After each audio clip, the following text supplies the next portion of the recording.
House of the dragon HBO की एक fantasy television series है जिसके बारे में उम्मीद है कि आप में से कई लोगों ने सुना होगा। खासकर ये गेम ऑफ थ्रोन्स का प्रीक्वल है। अब गेम ऑफ थ्रोन्स का नाम किसने नहीं सुना होगा, और जिन्होंने इसे देखा है उनके बारे में तो मैं बात ही नहीं कर रहा। मुझे आज भी याद है कि कुछ साल पहले जब मैंने गेम ऑफ थ्रोन्स देखना शुरू किया था तो मेरी रातों की नींद हराम हो गई थी। मतलब बिना सोए एक के बाद एक एपिसोड देखता जा रहा था।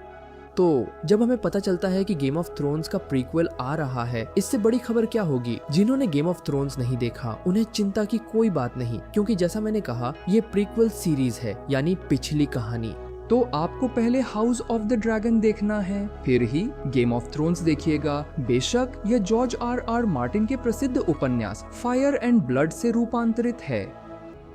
तो हमारा पहला एपिसोड है हेयर्स ऑफ द ड्रैगन। समय था 421 AC, मतलब गेम ऑफ थ्रोन्स की टाइमलाइन के हिसाब से वेस्टेरोस में एक बड़ी ग्रेट काउंसिल हुई। लेकिन आपको जानना होगा कि वेस्टेरोस क्या है।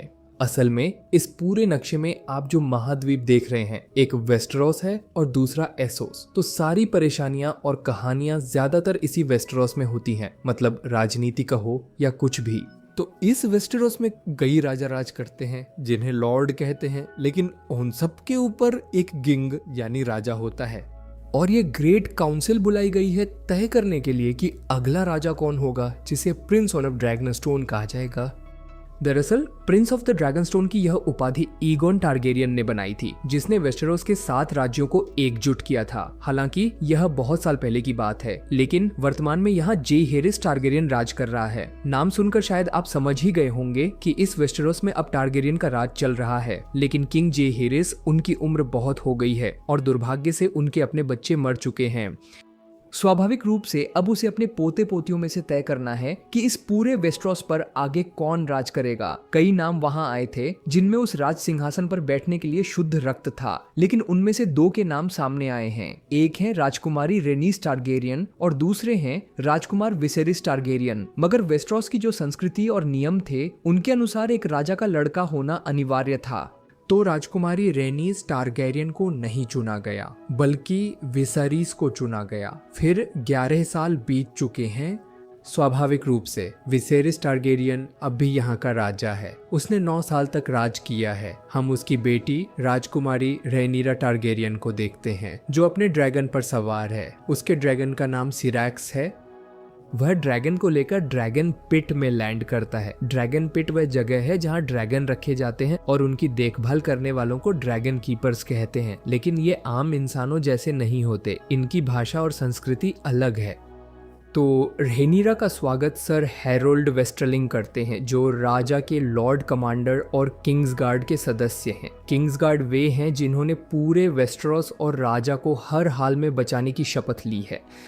आपको इन नामों को अच्छे से जानना होगा, क्योंकि इस पूरी सीरीज में और गेम ऑफ थ्रोन्स में भी आप ये नाम कई बार सुनेंगे। जो लोग इन्हें नहीं देखेंगे उनके लिए ये मायने नहीं रखता, लेकिन जो इसे देखने का प्लान कर रहे हैं उन्हें ये जरूर जानना चाहिए। तो राजकुमारी रेनीरा अपनी प्रिय सहेली एलिसेंट हाईटावर से मिलती है। वे दोनों किंग्स लैंडिंग के रेड कीप जाते हैं, जो वेस्टेरोस की राजधानी है। तो रेनेरा अपनी गर्भवती माँ रानी एम्मा एरिन से मिलती है। रेनेरा ने गौर किया कि हर कोई उसकी माँ से ज्यादा गर्भ में पल रहे बच्चे की चिंता कर रहा है, जिससे वह बिल्कुल खुश नहीं है। लेकिन उसकी माँ रानी एम्मा बताती है कि राजा को संतान देना उसका कर्तव्य है, ताकि राजवंश आगे बढ़े। दूसरी ओर उसी रेड कीप के अंदर स्मॉल काउंसिल बैठा है। ये वेस्टेरोस के 7 राज्यों के लॉर्ड और राजाओं की सभा है, जहां वे अपनी समस्याएं साझा कर उनका हल निकालते हैं। वहां लॉर्ड कोरलिस वेलारियन मौजूद थे, जो हाउस वेलारियन के राजा और सी स्नेक के नाम से भी जाने जाते हैं। उनकी पत्नी रेनीस टारगेरियन है। कहानी की शुरुआत में आपने देखा होगा कि रेनीस टारगेरियन इस वेस्टेरोस में राजगद्दी पर नहीं बैठ पाई, क्योंकि वह एक लड़की थी। तो यह लॉर्ड कॉर्लिस राजा का मास्टर ऑफ शिप है। ये एक पद है जो राजा के युद्धपोतों या शाही बेड़ों की देखभाल करता है। वह राजा को चेतावनी देता है कि वेस्टेरोस के बाहर जो मुक्त शहर हैं, उन्होंने मिलकर एक गठबंधन बनाया है जिसका नाम उन्होंने ट्रायर की दिया है। इनमें 3 मुक्त शहर लिस, मायर और टायरोश हैं और वे मिलकर स्टेपस्टोन्स नामक एक द्वीप पर कब्जा करने की कोशिश कर रहे हैं। वह एक विवादित द्वीप है, कोई भी अपना स्पष्ट कब्जा वहां नहीं जमा पाया है और यह जगह इसलिए महत्वपूर्ण है क्योंकि अधिकतर व्यापारिक जहाज वहां से गुजरते हैं, इसलिए जो इस द्वीप पर कब्जा करेगा उसे बड़ी शक्ति मिलेगी। लॉर्ड कॉर्डलिस उन्हें आगाह करते हैं कि इस पर कार्रवाई जरूरी है, लेकिन राजा और उनके hand of the king onto Hightower इसे पूरी तरह अनदेखा कर देते हैं। हैंड ऑफ द किंग राजा का सलाहकार होता है जो उसे सलाह देता है। दूसरी ओर लेमन बिसब्री जो राजा का मास्टर ऑफ द कॉइन है, यानी राज्य का हिसाब किताब रखने वाला अकाउंटेंट, उसने राजा से एक शिकायत की। राजा का भाई प्रिंस डेमन है, वह ज्यादातर सोना बेकार में उड़ा रहा है। साथ ही प्रिंस डेमन इस स्मॉल काउंसिल का सदस्य है, लेकिन वह आज अनुपस्थित है, आया नहीं। हमें यह भी पता चलता है कि राजा ने डेमन को मास्टर ऑफ द लॉज और मास्टर ऑफ द कॉइन के 2 पदों पर नियुक्त किया था, लेकिन अपनी अयोग्यता के कारण उसने अपने दोनों पद खो दिए। हालांकि अब उसे सिटी वॉच का कमांडर बना दिया गया है। सिटी वॉच एक तरह की पुलिस है जो पूरे शहर में कानून व्यवस्था की निगरानी करती है। उन्हें गोल्ड क्लॉक भी कहते हैं क्योंकि वे सुनहरे रंग का केप पहनते हैं।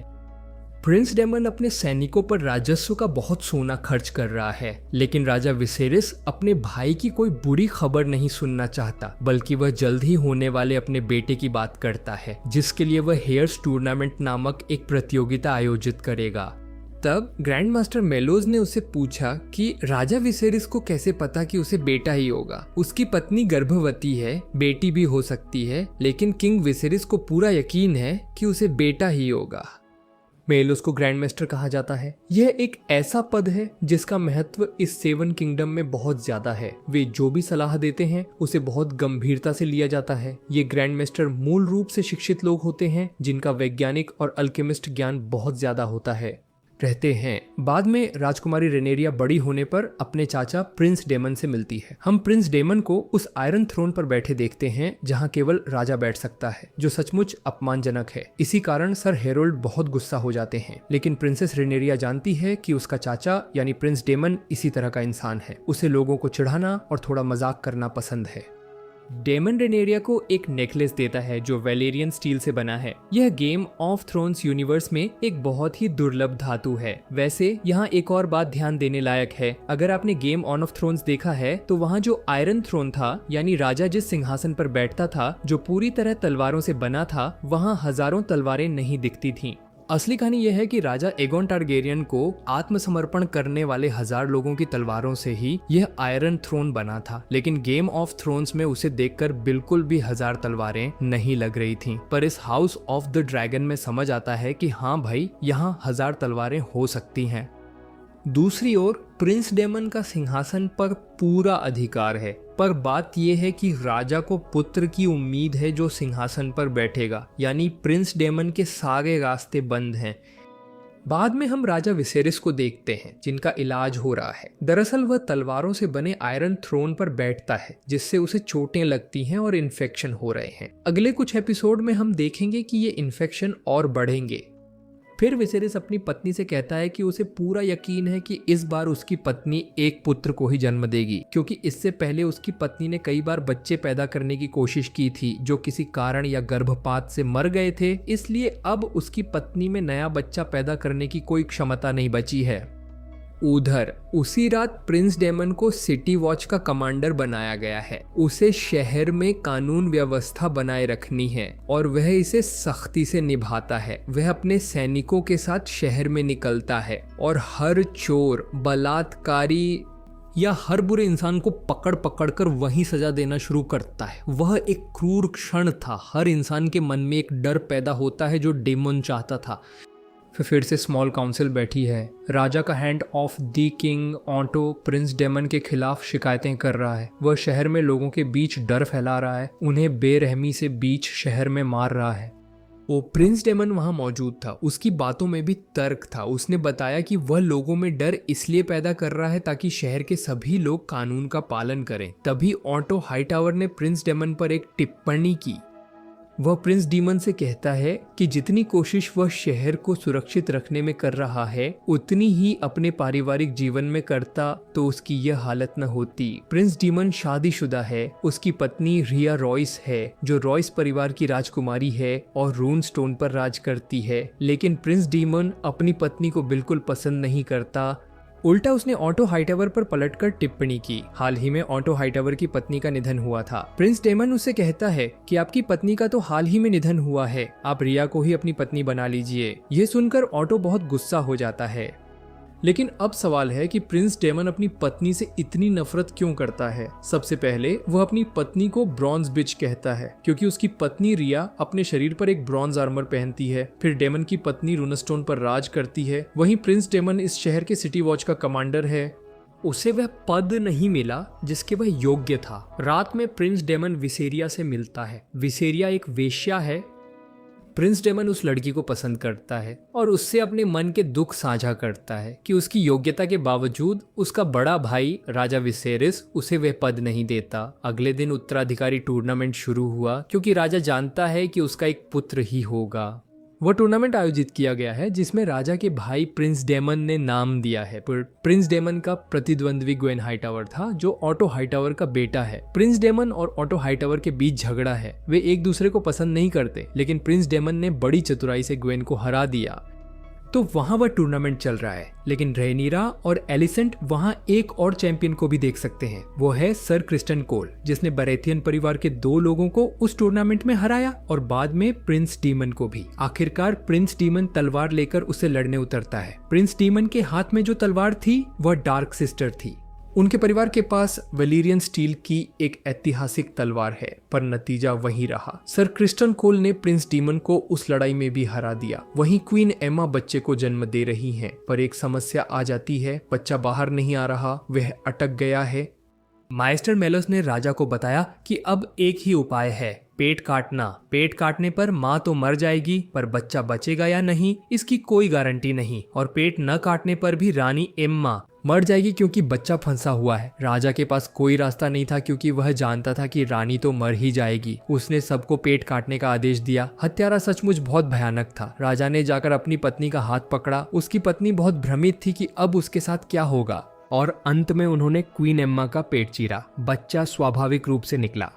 रानी तो वहीं मर गई, पर कुछ समय बाद उसके पेट से जो पुत्र निकला था जिसका नाम है बेलोन भी अचानक हिलना डुलना बंद कर देता है। कुछ समय बाद रानी और उसके बच्चे का अंतिम संस्कार होता है। प्रिंस डेमन, जिसका किरदार थोड़ा भ्रमित करने वाला है, जो मुझे सच में पसंद आया कि आप पहले समझ नहीं पाएंगे कि वह अच्छा चाहता है या बुरा, वह भी अपना दुख व्यक्त करती है। प्रिंसेस रेनिरा अपने ड्रैगन सिरैक्स को शव जलाने का आदेश देती है। वह वही शब्द कहती है, यानी ड्रेकेरिस। और जिन्होंने गेम ऑफ थ्रोन्स देखी है उन्हें ये थोड़ा नॉस्टैल्जिक लग सकता है। अगले दिन फिर से स्मॉल काउंसिल बैठी। चर्चा हो रही है कि राजा विसेरिस के बाद सिंहासन पर कौन बैठेगा, क्योंकि उनका इकलौता बच्चा मर चुका है। सिंहासन पर किसी और का भी अधिकार है, यानी राजा का भाई प्रिंस डेमन। लेकिन उन्हें लगता है कि अगर प्रिंस डेमन राजा बना तो वह मेगोर द क्रूएल जैसा होगा। मेगोर द क्रूएल टारगैरियन परिवार का एक राजा था जो अपनी क्रूरता के लिए जाना जाता था। लेकिन एक जगह से प्रिंस डेमन छुपकर उनकी बातें सुन रहा था। सब कहते हैं कि अगर प्रिंस डेमन राजा को मारकर राजगद्दी पर बैठे तो क्या होगा, लेकिन राजा किंग विसेरिस कहते हैं कि उसका भाई ऐसा कभी नहीं करेगा। उसके भाई को अन्य लोभ हो सकता है, लेकिन इस राज सिंहासन का उसे लोभ नहीं, जैसा राजा सोचता है। अब प्रिंस डेमन नहीं तो सिंहासन पर कौन बैठेगा, दूसरे का भी हक है, राजा की बेटी प्रिंसेस रेनिरा। पर जैसा कि मैंने कहा, इस वेस्टेरोस के नियम के अनुसार कोई लड़की तो इस राज सिंहासन पर बैठ नहीं सकती। निश्चित रूप से ऐसा करने पर शहर में एक दंगा फसाद हो सकता है। वहीं लॉर्ड कॉर्लिस तब एक और सलाह देते हैं कि किसी और को भी तो इस सिंहासन पर बैठने का अधिकार है। लॉर्ड कॉर्लिस की पत्नी रेनिस टारगैरियन है, यानी वह टारगैरियन परिवार की सदस्य हैं, और उनके बेटे प्रिंस लियोनोर का भी इस सिंहासन पर अधिकार है। लेकिन ऑटो और लियोनेल दोनों लॉर्ड कॉर्लिस को चुप करा देते हैं। दूसरी ओर एलिसेंट अपने पिता ऑन्टो हाइटावर से मिलती है। ऑन्टो हाइटावर, जो राजा का hand on off the king या सचिव भी है, उसके दिमाग में एक और योजना चल रही है। वह अपनी बेटी को राजा के पास भेज देता है ताकि राजा का दुख दूर हो सके, क्योंकि हाल ही में राजा की पत्नी का निधन हुआ है और वह बहुत अकेला है। वह राजा का साथ दे, मतलब सबका अपना अपना मकसद यहाँ साफ दिख रहा है। स्वाभाविक रूप से एलिसेंट राजा के पास जाती है। वह राजा के साथ इतिहास की किताबों पर बातें करती रहती है। बेचारी, उसे कैसे पता चलेगा कि राजा को कैसे खुश करें। दूसरी ओर स्ट्रीट ऑफ द सिल्क में स्थित प्लेजर हाउस, जिसे वेश्यालय कहते हैं, वहां प्रिंस डेमन दूसरों के साथ मौज मस्ती कर रहा है और हाल ही में उसका जो भांजा मर गया है उसे लेकर उसके मन में दुख नहीं है, बल्कि उसे लेकर भी वह वहां मजाक कर रहा है। लेकिन यह बात राजा को पता चल जाती है। असल में ऑटो ने राजा को यह बात बता दी है।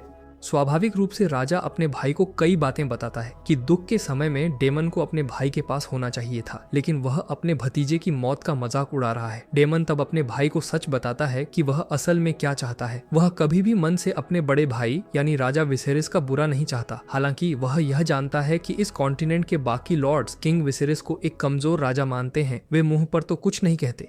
सब राजा विसेरिस की विनम्रता का फायदा उठाकर अपने स्वार्थ साधने की कोशिश करते हैं, पर ये बातें विसेरिस को अपमानजनक लगीं और उसने डीमन से कहा कि उनके बीच अब कोई रिश्ता नहीं। डीमन अपने असली ठिकाने वेल चला जाए, जहां उसकी पत्नी राज करती है। फिर उस शाम राजा विसेरिस अपनी बेटी रेनिरा से बलेरियन के मंदिर में मिलते हैं। वहां एक बड़ी ड्रैगन की खोपड़ी दिखती है जो बलेरियन की है।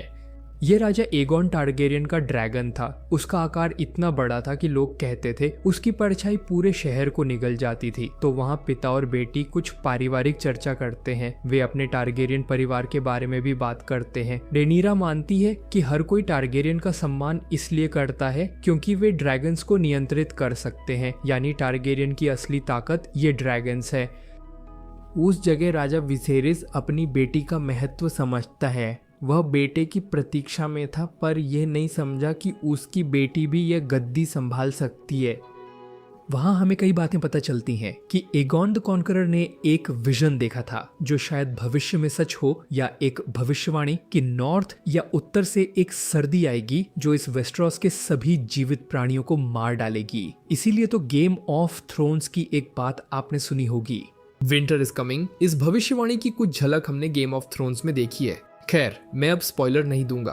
तो एगोन का यह विजन या भविष्यवाणी एक गीत के रूप में बाद की पीढ़ियों में फैल गई जो song of ice and fire कहलाती है। तो अगले दिन उस काउंसिल में राजा विसेरिस घोषणा करते हैं कि उनकी बेटी प्रिंसेस रेनिरा ही इस सिंहासन पर बैठेगी। लेकिन उधर प्रिंस डेमन उस काउंसिल में मौजूद नहीं थे। उन्हें हम ड्रैगन की पीठ पर देखते हैं। प्रिंस डेमन का अपना एक ड्रैगन भी है जिसका नाम सिराक्स है। फिर प्रिंस डेमन अपनी प्रेमिका माइसेरिया को उस ड्रैगन की पीठ पर लेकर उड़ जाते हैं। तो ये था पहला एपिसोड, जिसे बनाने में मुझे काफी समय लगा क्योंकि आपको पहले बुनियादी बातें समझनी होंगी। आशा है कि आप समझ गए होंगे। तो अब अगले एपिसोड्स को समझने में आपको ज्यादा दिक्कत नहीं होगी। अगले एपिसोड का नाम है द रोग प्रिंस। तो आपको बताया था ना कि 3 मुक्त शहर या फ्री सिटीज एक होकर एक गठबंधन बनाया है जिसे उन्होंने ट्रायर की नाम दिया है। उनका जो प्रिंस एडमिरल है जिसका नाम क्रैगस ड्राहर है, और उसे कई लोग क्रैब फीडर भी कहते हैं। क्यों? क्योंकि वे स्टेपस्टोन नामक उस द्वीप पर कब्जा करके बैठे हैं और वहां से गुजरने वाले सभी व्यापारिक जहाजों के लोगों को पकड़कर किडनैप कर लेते हैं। वह इस द्वीप के केकड़ों को खिलाता है, इसीलिए उसका नाम क्रैब फीडर है, क्योंकि वह लोगों को पकड़कर उन पर केकड़े छोड़ देता है। और राजा की स्मॉल काउंसिल में लॉर्ड कोरलिस ने फिर से ये बात उठाई कि टायरेल बहुत परेशान कर रहे हैं। वे वेस्टेरोस के जहाजों को रोक रहे हैं, यहाँ तक कि उन्होंने उनके एक वेलारियन बेड़े को भी रोका है और वह चाहते हैं कि इस पर कड़ा कदम उठाया जाए। लेकिन तब ऑटो और लाइमन इसका विरोध करते हैं। वे बताते हैं कि वहां सैनिक भेजने से युद्ध शुरू हो जाएगा और इस समय वे उन फ्री सिटीज के साथ युद्ध नहीं चाहते। राजा विसेरिस बताते हैं कि उसने पेंटोस में एक दूत भेजा है जो उन फ्री सिटीज के दुश्मन भी हैं। लॉर्ड कोरलिस तब बताते हैं कि इससे कुछ नहीं होगा। फ्री सिटीज सोचेंगी कि किंग विसेरिस कमजोर है, युद्ध से डरता है। उसका भाई प्रिंस डेमन इतने समय से ड्रैगनस्टोन पर कब्जा किए है, पर राजा ने कोई कदम नहीं उठाया। वहीं सर हैरोल्ड ने कई नाइट्स को बुलाया है क्योंकि उनमें से एक को किंग्स गार्ड में नियुक्त किया जाएगा। उनके पूर्व सदस्य सर रायम रिटायर हो चुके हैं और उनकी जगह खाली है। राजकुमारी रेनिरा वहां आती है और शूरवीरों में से सर क्रिस्टन कोल को चुनती है। यहाँ मौजूद ज्यादातर शूरवीरों सैनिकों को युद्ध का अनुभव नहीं, क्योंकि वेस्टरॉस में सालों से कोई युद्ध नहीं हुआ। दूसरी ओर सर क्रिस्टन कोल को युद्ध का बड़ा अनुभव है। उसने हाल ही में डोन के साथ लड़ाई की है। वैसे मैं आपको कई स्थानों के नाम बता रहा हूँ, आप भ्रमित हो सकते हैं कि कौन सा स्थान कहाँ है, इसलिए मैं आपको नीचे एक official house of the dragon map का लिंक शेयर कर रहा हूँ। डिस्क्रिप्शन में दिए गए उस लिंक से आप इस पूरे कॉन्टिनेंट के मैप को आसानी से एक्सेस कर पाएंगे। तो रेनेरा के कहने पर सर क्रिस्टन कोल को किंग्स गार्ड में ले लिया गया। उसी शाम रेड कीप के बगीचे में राजा विसेरिस लॉर्ड कॉर्लिस और उनकी पत्नी प्रिंसेस रेनिस से मिले। लॉर्ड कॉर्लिस राजा के लिए एक प्रस्ताव लाया है, एक अदला बदली का प्रस्ताव। दरअसल राजा अब पूरी तरह अकेला है, उसकी कोई पत्नी नहीं है। इसी कारण लॉर्ड कॉर्लिस अपनी बेटी को राजा को सौंपना चाहता है। वह प्रस्ताव देता है कि राजा उसकी बेटी लेना से शादी करे। इससे क्या होगा, वेस्टरॉस के दो ऐतिहासिक परिवार टारगेरियन और वेलारियन एकजुट हो जाएंगे और एक शक्तिशाली गठबंधन बनेगा। राजा विसेरिस चिंतित हैं कि उनकी पत्नी हाल ही में मरी है, क्या इस समय उनका शादी करना सही होगा। ग्रैंड मास्टर मेलोज बताते हैं कि शादी तो उन्हें करनी ही होगी, आज नहीं तो कल, और अगर वह वेलारियन से हाथ मिलाते हैं तो एक मजबूत गठबंधन बनेगा। अगले दिन राजा विसेरिस छोटी लेना से मिलते हैं और हम देखते हैं कि वह सचमुच एक छोटी लड़की है और विसेरिस बहुत असहज है क्योंकि वह एक बच्ची से शादी नहीं कर सकते। उस रात राजा विसेरिस एलिसेंट को सब बताता है। हमने देखा है कि एलिसेंट कुछ समय से राजा के साथ समय बिता रही है और उनके बीच अच्छी दोस्ती हो गई है। उसी समय ऑन्टो हाईटावर आता है और राजा को ले जाता है क्योंकि एक इमरजेंसी मीटिंग है। असल में ड्रैगन पिट से जहां ड्रैगन रहते हैं एक ड्रैगन का अंडा गायब है क्योंकि प्रिंस डेमन उसे अपने बच्चे के लिए ले गया है। असल में टारगेरियन परिवारों का एक नियम है, जब इस परिवार में कोई बच्चा जन्म लेता है तो उसे एक अंडा उपहार में मिलता है। ये उनकी पुरानी परंपरा है। अब सब कंफ्यूज्ड हैं कि प्रिंस डेमन ने फिर शादी कब की, और हम जानते हैं कि वह एक वेश्या से प्यार करता है, मिस्रिया नाम की। वह दोबारा गर्भवती कब हुई? तो डेमन ने जो अंडा चुराया है, इस वजह से राजा बहुत गुस्सा हो जाता है और वह डेमन से बात करने की कोशिश करता है, लेकिन ऑटो उसे रोक देता है। ऑटो उसे बताता है कि डेमन का दिमाग खराब है, अगर वहां कोई झगड़ा हो जाता है तो क्या होगा। इसी वजह से ऑटो ने खुद वहां जाने का फैसला किया। दूसरी ओर राजकुमारी रेनेरिया भी बहुत गुस्से में है क्योंकि प्रिंस डेमन जो अंडा चुराकर भागा है वह रेनेरिया के उस मृत नवजात शिशु के लिए था जिसका नाम था बेलोन। रेनेरिया बहुत गुस्सा हो जाती है और खुद प्रिंस डेमन से बात करने जाती है। वहीं ऑन्टो अपनी बेटी एलिसेंट से कहता है कि किसी भी तरह राजा को खुश रखे। दरअसल ऑन्टो का इसमें अपना स्वार्थ है। खैर ऑन्टो उस ड्रैगनस्टोन पर पहुंचता है जिस पर प्रिंस डेमन का कब्जा है। स्वाभाविक है कि वह अंडा मांगने पर ऑन्टो और डेमन में बहस छिड़ जाती है। तय बात थी कि अंडे का अधिकार उसी बच्चे को मिलेगा जिसमें शाही खून हो। वहीं प्रिंस डेमन एक वेश्या से प्यार करता है, पर प्रिंस डेमन कहता है कि वह ऐसे रीति रिवाज नहीं मानता। खैर जैसे ही वहां झगड़ा होने वाला होता है, रेनेरिया अपने ड्रैगन साइरेक्स पर सवार होकर वहां आ जाती है। रेनेरिया जानती है कि उसका चाचा यह सब पागलपन कर रहा है क्योंकि उसके पिता किंग विसेरिस ने डेमन को उसके अधिकारों से वंचित कर दिया है। अब अगर प्रिंस डेमन को राजगद्दी चाहिए तो उसे रेनेरिया को मारना होगा, यानी अपनी भतीजी को। और प्रिंस डेमन कितना भी बुरा क्यों ना हो, वह इस सिंहासन के लिए रेनेरिया को नहीं मारेगा। स्वाभाविक रूप से प्रिंस डेमन ने आखिरकार रेनेरिया को वह अंडा दे दिया और शांति से झगड़ा खत्म हो गया। दूसरी ओर मिस्रिया ने डेमन को बताया कि वह गर्भवती नहीं है। डेमन ऐसी पागलपन क्यों कर रहा है कि उनका बच्चा होगा। असल में प्रिंस डेमन अपने भाई राजा विसेरिस को चिढ़ाने के लिए ये सब कर रहा है, लेकिन मिसारिया को डर है कि डेमन तो राजा का भाई है, उसे कोई नुकसान नहीं पहुंचाएगा। पर मिसारिया तो बस एक वेश्या है, उसे कौन बचाएगा। दूसरी ओर ड्रिफ्ट मार्क में राजा विसेरिस अपनी बेटी रेनेरा को डांटते हैं कि वह किसकी अनुमति से अपने ड्रैगन के साथ वहां गई, लेकिन रेनेरा बताती है कि उसके जाने से ही खून खराबा टल गया और वह झगड़ा सुलझा पाई, वरना स्वाभाविक रूप से वहां ऑन्टो और डेमन के बीच झगड़ा हो ही जाता। दूसरी ओर ऑन्टो हाईटावर अपने मिशन में सफल रहा। अपनी बेटी के जरिए राजा पर चलाया गया उसका जादू काम कर गया। राजा विसेरिस ने घोषणा की कि वह जल्द ही एलिसेंट हाईटावर से शादी करेगा। यह जानकर लॉर्ड कॉर्लिस गुस्से में वहां से चला गया क्योंकि लॉर्ड कॉर्लिस चाहता था कि उनकी बेटी से राजा की शादी हो। स्वाभाविक रूप से लॉर्ड कॉर्लिस फिर किसी और से हाथ मिलाते हैं जो राजा का अपना भाई प्रिंस डेमन है। उन्हें प्रिंस डेमन की मदद चाहिए ताकि वे स्टेपस्टोन से उन ट्रायर्की को भगा सकें जिन्होंने उस पूरे स्थान पर कब्जा कर रखा है और आम लोगों पर अत्याचार कर रहे हैं। तीसरे एपिसोड का नाम है सेकंड ऑफ हिज नेम। हम देखते हैं कि प्रिंस डेमन अपने ड्रैगन पर सवार होकर उस स्टेपस्टोन पर हमला करता है जिस पर ट्रायर्की का कब्जा था, लेकिन वहाँ कई गुफाएं थीं जहाँ ट्रायर्की छिपी थी। ड्रैगन वहाँ प्रवेश नहीं कर सकता। ट्रायर्की छिपकर हमला करती रहती है जिससे प्रिंस डेमन अपने ड्रैगन के साथ वहाँ से भाग जाता है। दूसरी ओर 3 साल बीत गए। हम जानते हैं कि किंग विसेरिस ने एलिसेंट से शादी की और उनका एक बेटा हुआ जिसका नाम एगोन रखा। हम जानते हैं कि पहले भी एक एगोन था, एगोन टारगेरियन, तो जाहिर है उनके नए बेटे का नाम एगोन पार्ट 2 है, जिसकी वजह से इस एपिसोड का नाम है सेकंड ऑफ हिज नेम। दरअसल आपको बता दें, एगोन नाम बहुत अहम है। एगोन द कॉन्करर, जिसने अपनी शक्ति से वेस्टरोस के 7 बड़े राज्यों को एकजुट किया था। तो खैर अब खुशी का पल है। इसी वजह से राजा किंग्सवुड की ओर एक ग्रैंड हंटिंग पर निकल रहा है। कीनसवुड वो जगह थी जहां टारगेरियन राजा शिकार पर जाते थे। वहीं हाईटावर परिवार अपने ही स्वार्थ में लगा था। होबर्ट हाईटावर ने अपने भाई ऑटो से अनुरोध किया कि वह राजा से कहे कि वह अपने बेटे एगोन को सिंहासन का उत्तराधिकारी बनाए। देखिए, मैं आपको मूल बात समझाता हूँ। हमारे राजा विसेरिस टारगेरियन और उनकी पत्नी एलिसेंट हाईटावर हैं। उनका एक बेटा हुआ है एगोन, लेकिन अगर वह फिर से सिंहासन पर बैठता है तो टारगेरियन परिवार और उनके साथ हाईटावर परिवार की शक्ति भी पूरी तरह से बढ़ जाएगी। लेकिन राजा ने तो बहुत पहले ही घोषणा कर दी थी कि उनकी अपनी बेटी यानी राजकुमारी रेनेरिया सिंहासन पर बैठेगी, जो निश्चित रूप से यह हाईटावर परिवार नहीं चाहता। तो मुझे उम्मीद है कि अब आप बात समझ गए होंगे। दूसरी ओर विसेरिस अपनी बेटी रेनेरिया को फिर से शादी करने को कह रहा है क्योंकि वे अब बड़ी हो गई है। लेकिन रेनेरिया को यह शादी ब्याह और परिवार की राजनीति बिल्कुल पसंद नहीं। वह शांति से जीना चाहती है, मतलब आजादी से रह नहीं पा रही। कुछ समय बाद जेसन लैनिस्टर रेनेरा को शादी का प्रस्ताव देने आता है। रेनेरिया को यह पसंद नहीं आता और वह वहां से जाकर अपने पिता को बताती है, लेकिन उसके पिता उसे उल्टा कहते हैं कि उसे इस परिवार और टारगेरियन राजवंश के लिए शादी करनी ही होगी। बेचारी रेनेरिया बाद में घोड़े पर भाग जाती है, लेकिन सर क्रिस्टन कोल यह देख लेता है और उसे रोकने पीछे जाता है। बाद में वह क्रिस्टन कोल को बताती है कि उसकी वहां जाने की जरा भी इच्छा नहीं है।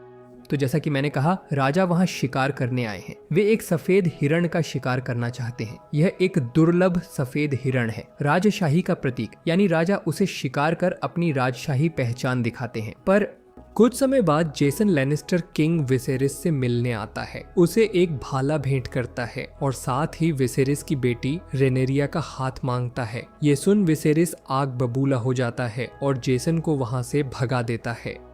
राजा का दिमाग बिल्कुल ठीक नहीं है। एक तरफ उसकी बेटी उसे परेशान कर रही है, दूसरी तरफ लोग उसकी बेटी से शादी के प्रस्ताव ला रहे हैं। ऑन्टो वहां आता है जो राजा के 2 साल के बच्चे को सिंहासन पर बिठाने का प्लान कर रहा है, और इस भारी दबाव में राजा खुद को शराब के समंदर में डुबो देता है।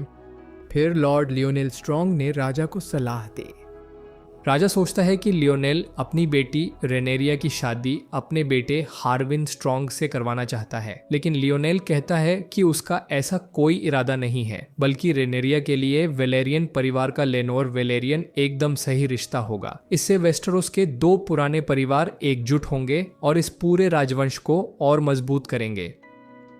अगले दिन शाही शिकारी उस दुर्लभ हिरण को नहीं ढूंढ पाए जिसकी वे तलाश कर रहे थे, बल्कि उन्हें कोई और जानवर मिला। आखिरकार राजा ने उसी का शिकार किया। वहीं रेनेरिया और क्रिस्टन कोल, जो एक अलग जगह पर थे, उन्होंने उस दुर्लभ सफेद हिरण को देखा। इधर 3 साल बीत गए हैं। लॉर्ड कॉर्लिस और प्रिंस डेमन, जो स्टेपस्टोन पर ट्रायर्की से लड़ रहे हैं, पर उन्हें अभी तक कोई खास नतीजा नहीं मिला है। उसी पल राजा विसेरिस का एक दूत वहां आता है जो प्रिंस डेमन के हाथ में एक चिट्ठी थमा देता है, जिसे पढ़कर प्रिंस डेमन बहुत गुस्सा हो जाता है। दरअसल उसका बड़ा भाई यानी किंग विसेरिस 10 जहाज और 2000 आदमी भेज रहा है उसे इस युद्ध में मदद करने के लिए। प्रिंस डेमन ये सुनते ही गुस्सा हो गया है, क्योंकि वह अपने बड़े भाई की मदद नहीं चाहता, वह यह अकेले करना चाहता है। उसके बड़े भाई ने इतने समय तक उसकी मदद नहीं की, अब क्यों करेगा। प्रिंस डेमन को मदद नहीं चाहिए, वह अकेला ही जाता है, स्टेपस्टोन में घुसकर सफेद झंडा फहराता है। यानी उसने हार मानी है, लेकिन यह तो बस उसकी एक चाल थी। वह इंतजार कर रहा था कि वे ट्रायर्क कब उस गुफा से बाहर निकलेंगे। स्वाभाविक है कि जब वे उस गुफा से बाहर आते हैं, डेमन के लोग और लियोनोर वेलारियन जो सिस्मोक नामक ड्रैगन पर सवार होकर उस स्थान पर हमला कर देते हैं और अंत में प्रिंस डेमन ट्रायार्क के राजा प्रिंस डाहर को बेरहमी से मारकर उस पूरे स्थान पर कब्जा कर लेता है। तो वीडियो फिलहाल यहीं तक रखते हैं।